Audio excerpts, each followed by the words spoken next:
গণ অভ্যুত্থান কখন হয়? এটা একটা মানুষের সম্মিলিত আকাঙ্ক্ষার মধ্য দিয়ে হয়। গণ অভ্যুত্থান কিভাবে হবে, কখন হবে, সেটা পৃথিবীর কোনো সংবিধানে লেখা থাকে না।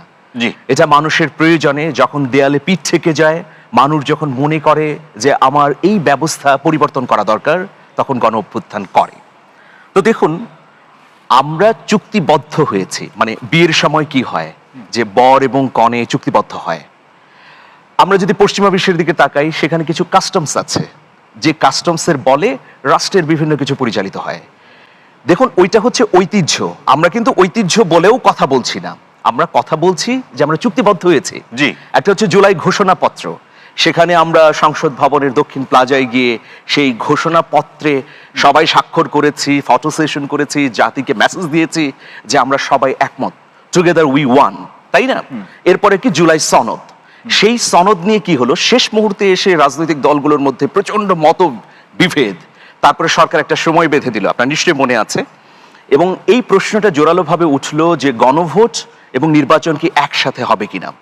শেষ পর্যন্ত বিএনপির পক্ষেই কিন্তু সরকার সিদ্ধান্তটি নিল যে গণভোট এবং এই জাতীয় নির্বাচন একসঙ্গে হবে। তো দেখুন, সেই জুলাই সনদ বাস্তবায়নের ক্ষেত্রেও আমরা সবাইকে স্বাক্ষর করতে দেখলাম, এবং যে জুলাই সনদ জাতির সামনে উপস্থাপন করা হলো সেটা উইদাউট নোট অফ ডিসেন্ট। সেই অংশটার মধ্যে কিন্তু কোনো নোট অফ ডিসেন্ট নেই, যেটা সরকার উপস্থাপন করেছে জাতির উদ্দেশ্যে, যেখানে ভোট নিয়েছে। দলগতভাবে থাকতে পারে নোট অফ ডিসেন্ট, জামাতের আছে, এনসিপির আছে, বিএনপির আছে, কিন্তু যেটা দেখিয়ে আমার কাছ থেকে ভোট নিয়েছেন, আমি হ্যাঁ ভোট দিয়েছি, সেখানে কোনো নোট অফ ডিসেন্ট ছিল না। আমি নোট অফ ডিসেন্ট ছাড়া আমি হ্যাঁতে দিয়েছি, মানে আমি পূর্ণাঙ্গ একমত হয়েছি।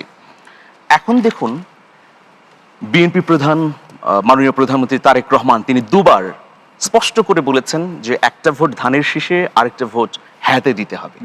বিএনপি এক্ষেত্রে নির্বাচনের আগে কোনো দ্বিমত করেনি, স্পষ্টভাবেই তা জুলাই সনদের প্রতি আনুগত্য দেখিয়েছেন।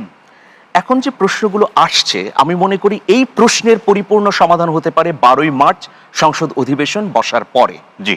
এখন যে কথাগুলো উঠছে, সন্দেহ, সংশয়, এগুলো কেটে যাবে, মানে সংসদ বসলে এগুলো অনেকটাই কেটে যাবে, সেটা আমার মনে হয় কেটে যাবে। কিন্তু আমি এখানে একটু কথা বলি, আমার মনে হয় কি যে আমরা বিপদে পা না বাড়াই, আমরা যদি জুলাই সনদকে অ্যাভয়েড করি বা জুলাই ঘোষণাপত্রকে না মানি, তাহলে প্রথম বড় বিপদে কে পড়বে? এই সরকারই পড়বে। এই প্রশ্নটা কিন্তু আসবে, বৈধতার প্রশ্ন। মানিক ভাই, আপনি এই বৈধতার প্রশ্নকে এড়িয়ে যেতে পারবেন না।